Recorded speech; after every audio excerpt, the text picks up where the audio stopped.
اولیاء اللہ لا خوف علیہم ولا هم يحزنون صدق اللہ العلی العظیم وصدق رسولہ النبی الامین الکریم ونحن علی ذلک لمن الشاہدین والشاکرین والحمد للہ رب العالمین۔ آئیے بلا تاخیر ہم اور آپ ایک مرتبہ اور درود پاک پڑھ لیں۔ اللہم محمد صلی اللہ علیہ وسلم تسلیما صلاۃ و سلام علی صلی اللہ علیہ وسلم۔ پروگرام کا ایک اصول ہوتا ہے کہ سب سے پہلے جب اسلامک پروگرام ہو تو سب سے پہلے کلام اللہ سے شروع کیا جاتا ہے۔ کلام اللہ کے بعد رسول اللہ کی نعت خوانی ہو، ذکر و اذکار ہو، اس کے بعد پھر آپ اولیاء کرام، علماء کرام اپنی جو قوم کے اوپر جو بھی بولنا ہے، جو بھی اصلاح کرنی ہے شوق سے کیجیے۔ یہ اصول ہے۔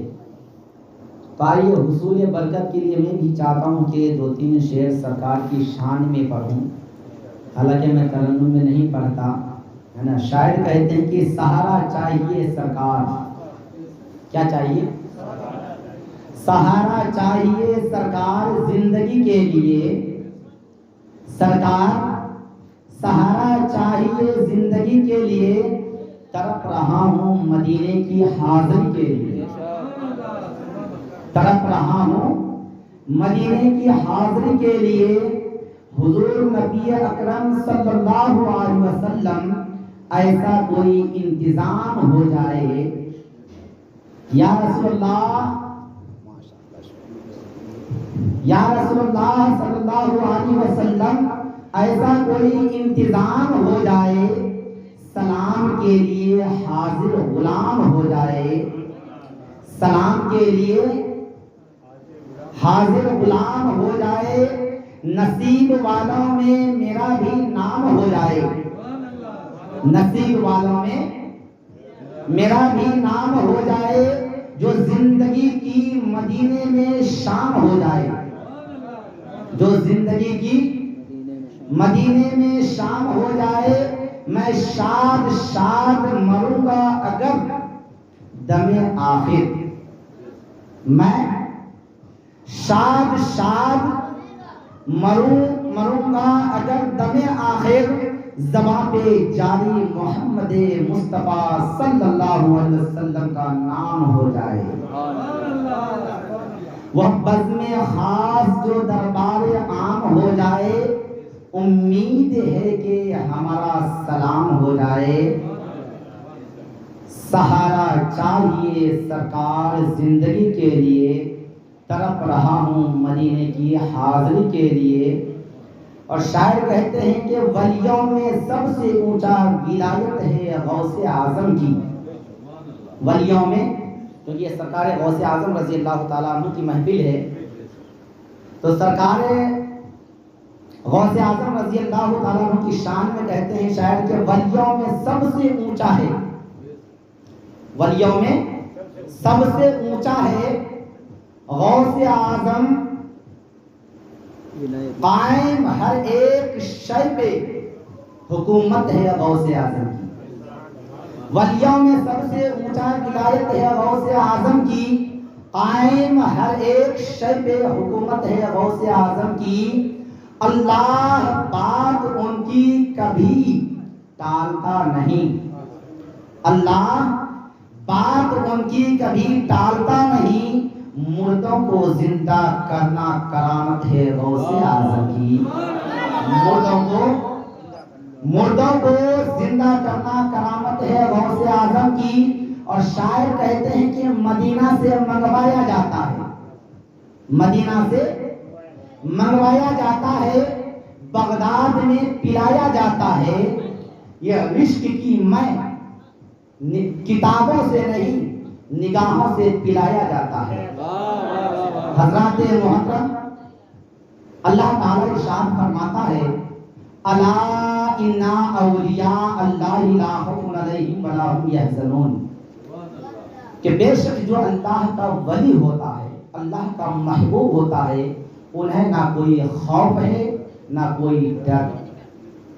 مطلب یہ ہے کہ جس انسان کے دل میں اللہ کا خوف پیدا ہو جائے، رسول محترم صلی اللہ علیہ وسلم کی محبت بس جائے، پھر دنیا کی کوئی طاقت نہیں جو وہ اپنا خوف ان ولی اللہ کے دل میں ڈال دے۔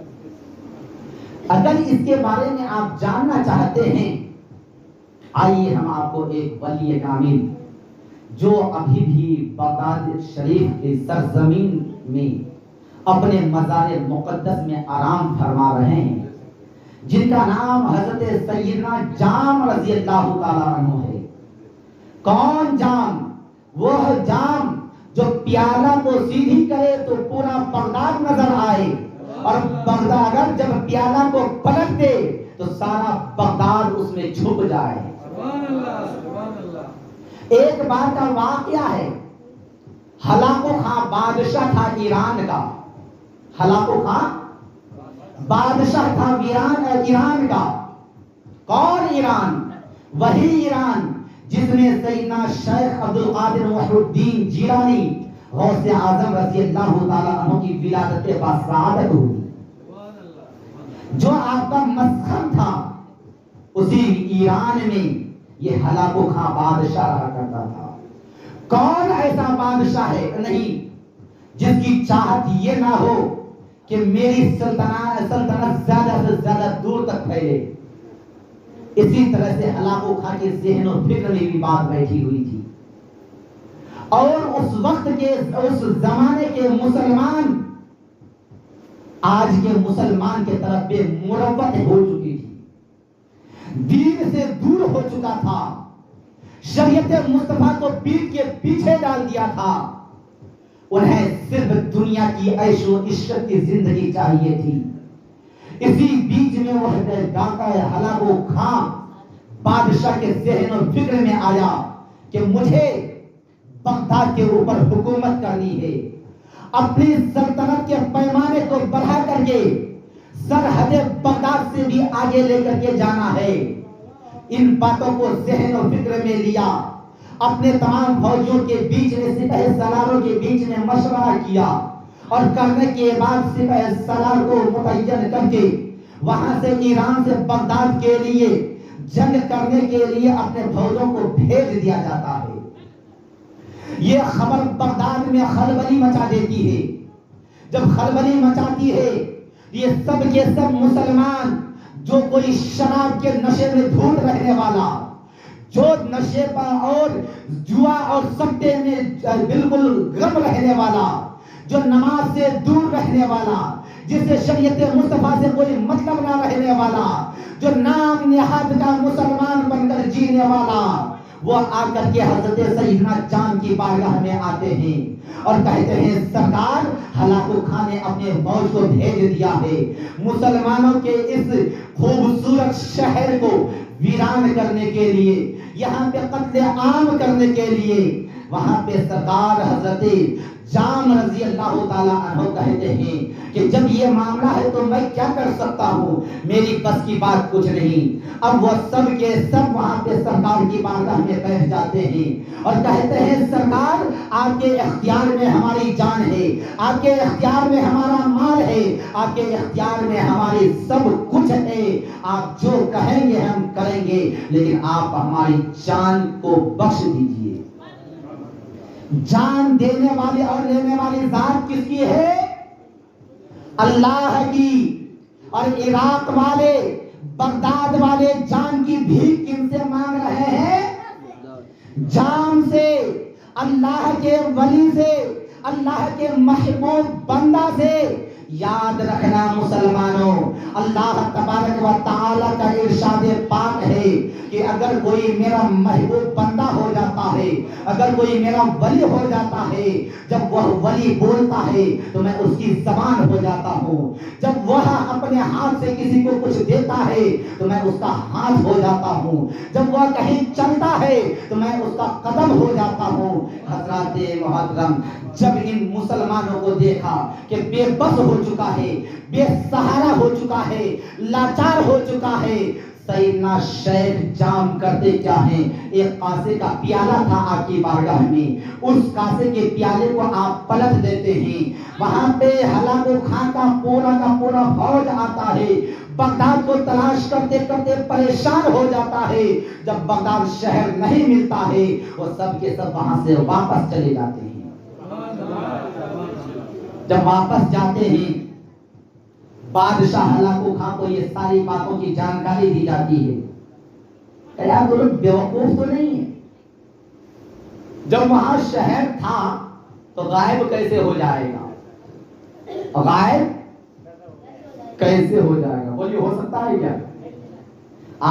آج بھی بہت سارے جادوگر ہیں بابا بنے ہوئے، وہ کہتے ہیں کہ ہمارا مذہب سب سے اونچا سب سے پرانا، لیکن انہیں یہ معلوم نہیں کہ پوری انسانیت کا باپ حضرت سیدنا آدم علیہ السلام مسلمان اور اللہ کے خلیفہ بن کر اترے۔ پوری دنیا انسان، بھلے ان کے اندر انسانیت ہو یا حیوانیت ہو، اگر ان کے جسم کے اندر 2 ہاتھ 2 پیر 2 آنکھیں ہیں اور انسان والی شکل و صورت ہے، وہ انسان آدم کی اولاد ہے، اور آدم پہلا نبی پہلا خلیفہ ہے اللہ کا۔ اس لیے ہمارا دین سب سے پیارا دین اور سب سے پرانا دین ہے، اور سب سے پہلے جو دین آیا وہ کہاں آیا؟ ہندوستان میں آیا، سرندیپ کی پہاڑی پر آیا، اور وہاں سے پوری دنیا میں اسلام پھیلا۔ حضرت محترم جام رضی اللہ تعالیٰ عنہ کیا کیے کہ وہ کاسے کے پیالے کو پلٹ دیتے ہیں، یہ لوگ واپس جاتے ہیں، کچھ دنوں کے بعد پھر دوبارہ حکم ہوتا ہے ہلاکو خان کا کہ جاؤ بغداد کے اوپر دوبارہ تم جا کر کے حملہ کرو۔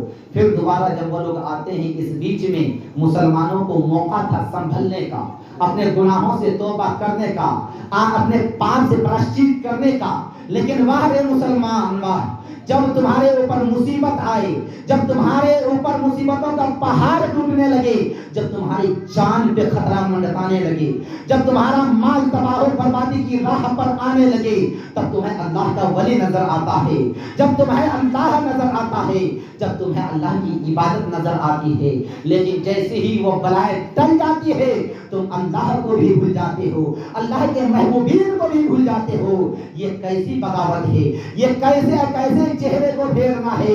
نگاہیں نہ پھیرو چلے جائیں گے ہم، مگر یاد رکھنا بہت یاد آئیں گے ہم۔ حضرات محترم حضرت جام نے یہ دنیا کو پیغام دیا، اے دنیا والوں دیکھو، ان لوگوں نے ہمارے پاس اپنی جان کی بھیک مانگنے کے لیے آیا، اپنے مال کی تحفظ کے لیے آیا، اپنے آل و اولاد کی جان اور زندگی مانگنے کے لیے آیا۔ میرے پاس ایک پیالہ تھا، اللہ تعالیٰ نے اس پیالے میں ایسی طاقت بخشی کہ میں نے جیسے ہی اس کو پلٹا، جس پیالے میں 2 چلو پانی صحیح سے نہیں آ سکتا، اس پیالے کے اندر ہم نے پورے شہر بغداد کو سمٹ کر کے رکھ دیا، اور دنیا کو یہ پیغام دیا کہ اے دنیا والوں، اپنی طرح اللہ کے محبوبین کو مت سمجھنا، اللہ کے محبوبین کو اپنی طرح مت سمجھنا، کیونکہ وہ اللہ کے محبوب آپ کے ہماری طرح جہنم کو بھر بھر کر کے اور حرام و حلال کے بنا تہذیب کیے ہوئے رات و دن صرف کمانے اور کھانے کے چکر میں محبوب نہیں بنتے، بلکہ وہ اپنی آل و اولاد کو چھوڑ دیتے ہیں، دنیا داری کو چھوڑ دیتے ہیں، مال کیا ہے، دولت کیا ہے، حکومت کیا ہے، سلطنت کیا ہے، سب کو ٹھوکریں مار دیتے ہیں، ایک جنگل میں جا کر کے اللہ کی ورد اور صدائیں ایسی کرتے ہیں کہ دنیا انہیں پاگل کہنے پر مجبور ہو جاتی ہے، دنیا انہیں مجنون کہنے پر مجبور ہو جاتی ہے، تب جا کر کے وہ اللہ کا محبوب بنتا ہے۔ ایک بار تو بچا لیا، جب دوبارہ وہی ہلاکو خان کا سپاہ سالار اور پوری فوج آئی کہ بغداد کو پھر تباہ و برباد کرنا ہے، پھر یہی مسلمان آئے، سرکار اس مرد کو بچا لیجیے، اس مرتبہ بچا لیجیے، آئندہ ہم کوئی غلطی نہیں کریں گے، جیسے آپ کہیں گے ویسے ہی ہم کریں گے۔ تو ٹھیک ہے، جیسے ہی شہر بغداد کے قریب پہنچنے والا تھا، پھر دوبارہ آپ نے کیا کرا؟ کاسا کے پیالے کو پلٹ دیا. پھر دوبارہ جو ہے پورے کے پورے بغدادی بابا بچ گئے، بغدادی مسلمان بچ گئے. اب مسلمانوں نے سوچا بابا تو ہلکے ہیں یار. کیا ہیں؟ ہلکے ہیں. اللہ بابا کی بات مانتے ہیں اور بابا ہماری بات مانتے ہیں. بابا کی بات کون مانتے ہیں؟ مانتا ہے اللہ. اور بابا کس کی بات کو مان رہا ہے؟ ہماری بات کو. تو کام تو ہو گیا، تو پھر جو ہے نماز سے کیا مطلب ہے، روزے سے کیا مطلب ہے، توبہ کرنے کی کیا ضرورت ہے؟ گناہ پہ گناہ، پاپ پہ پاپ کرتے جا.